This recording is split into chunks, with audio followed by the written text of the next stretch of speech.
What is up mga kababs? Welcome sa aking channel! Ang dish pala natin for today is ginisang gulay. At sa mga oras na yan, nagmamadali na naman si kababs. Kasi naman mas inuna ko pa yung paglilinis ng bahay. Bilang isang kasambahay, hindi lang pagluluto at paglilinis at paglalaba ang trabaho mo. Kasali na rin ang pag-aasikaso ng mga amo mo. Medyo natagalan ako sa mga oras na yan kasi naman mas matalas pa yung ipin ko sa kutsilyo na ginamit ko. And as you can see, lahat po ng gamit dito sa bahay may kalumaan na. Ganun po siguro pag may edad na, hindi na mahilig sa mga bagong bagay. At pasensya nga po pala kung paiba-iba yung contrast ng aking video. At sa totoo lang po, pahirapan po talaga sa pag-set up ng camera. Lalo na't cellphone lang po ang meron ako. Pero nagawan ko naman po ng paraan kaya sobrang saya ko na nakapag-upload ako. At saka yung tono ng boses ko paiba-iba din. Depende kasi sa mood ko. Tsaka Bisaya din kasi yung mother tongue ko. Kaya nahirapan ako kung paano ba ang exact tono ng every words in Tagalog. Bakit ba ang lungkot ko pakinggan pag nagtatagalog?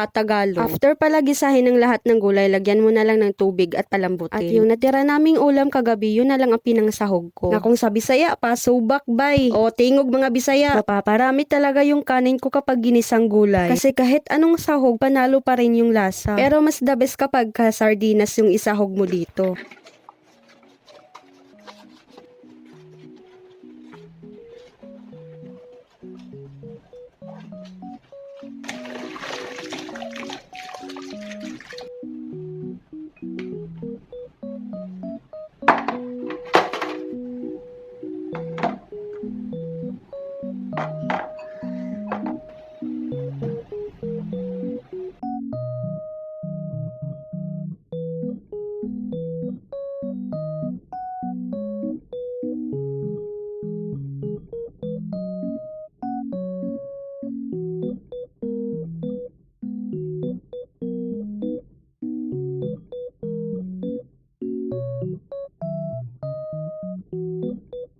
At bakit naman puro paa yung nakikita sa video ko? It's supposed to be half body pero hindi ganun ang resulta. Actually, yung phone ko kasi walang front camera. Kinabukasan na pala tong video na to. At bago po ako mag-map, walisan ko muna yung sahig. At isinali ko din po pala sa pagwawalis yung ilalim ng upuan tsaka yung sulok-sulukan ng bahay. At para naman mabawasan yung mga alikabok at iwas allergy na rin. Mas maganda siguro to pag may vacuum. Kaso walis lang ang meron sila dito. Kapag kawalis kasi yung gamit, bumabalik yung alikabok kahit anong ingat mo. Kaya naman after ko mag-map, magwawalis ulit ako. Nakapagluto na pala ako ng pananghalian namin dito, kaya okay lang na matagalan ako sa paglilinis. At sa mga kasambahay dyan na kagaya ko, wag po kayong mawalan ng pag-asa kasi hindi naman po habang buhay ganito lang po tayo. Ang hirap ng buhay ay hindi rason para mawalan tayo ng pag-asa. But instead, gawin nating inspiration para umangat sa buhay. Maging masaya lang po tayo at mas lalo nating lakasan ang ating loob. Manalig lang po tayo sa ating Panginoon kasi alam niya kung anong mas nakakabuti sa atin. At kita-kits sa next vlog mga kabebs!